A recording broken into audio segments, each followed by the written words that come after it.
পারো, মানে শরীরটা গণনা করতে পারো, কতটা রাস্তা ওটা গুনতে পারো। বলে তুকাব্বিরুল্লাহ, যাতে তোমরা তাকবীর দিতে পারো।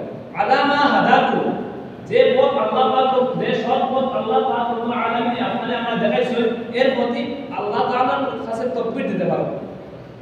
আল্লাহু আকবার, আল্লাহু আকবার, লা ইলাহা ইল্লাল্লাহ, আল্লাহু আকবার, আল্লাহু আকবার, লিল্লাহিল হামদ।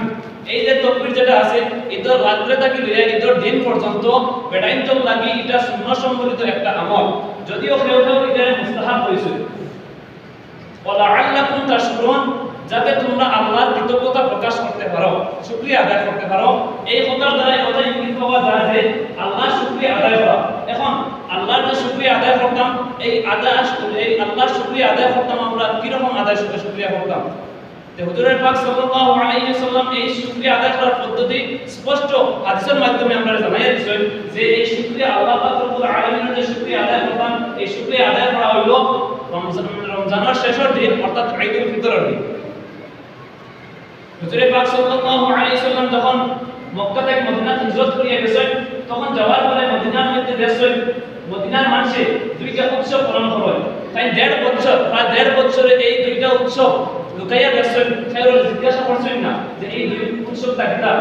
1.5 বছর পরে একজন মদিনার মানুষকে জিজ্ঞাসেন যে এই যে তোমরা দুইটা উৎসব পালন করো, এই দুইটা উৎসব কিটা। তখন এই মানুষের জবাব দিয়েছেন, এটা তো আমরা বহুত আগেই পালন করি আইয়া।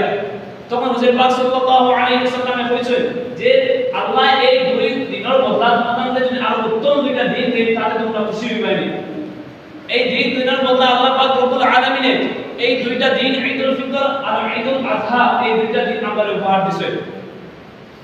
মুহতারাম হাজিরিন, এই যে ঈদুল ফিতরের দিন, এই ঈদুল রমজানের পরে এই যে আজকে যে দিন ঈদুল ফিতরের দিন, বিশর হাবিব রাহিমাহুল্লাহ এর প্রশ্ন করা হয়েছিল যে আন্না কওমান ইয়াতাআব্বাদুনা ফি রমাদান ওয়া ইয়াজতাহিদুনা ফিল আ'মাল, যে এক দল মানুষ আছে, যে দল মানুষের রমজান আওয়ার পরে এত বেশি আমল করে, এত বেশি আল্লাহর ইবাদত করে, যে যত বেশি ইবাদত করে তার থেকে বেশিও মেহনত করে আমল করার লাগি, এই দল মানুষের রমজান যাওয়ার পরে আর মসজিদের মধ্যে পাওয়া যায় না, কতটুকু আমলের মধ্যে পাওয়া যায় না।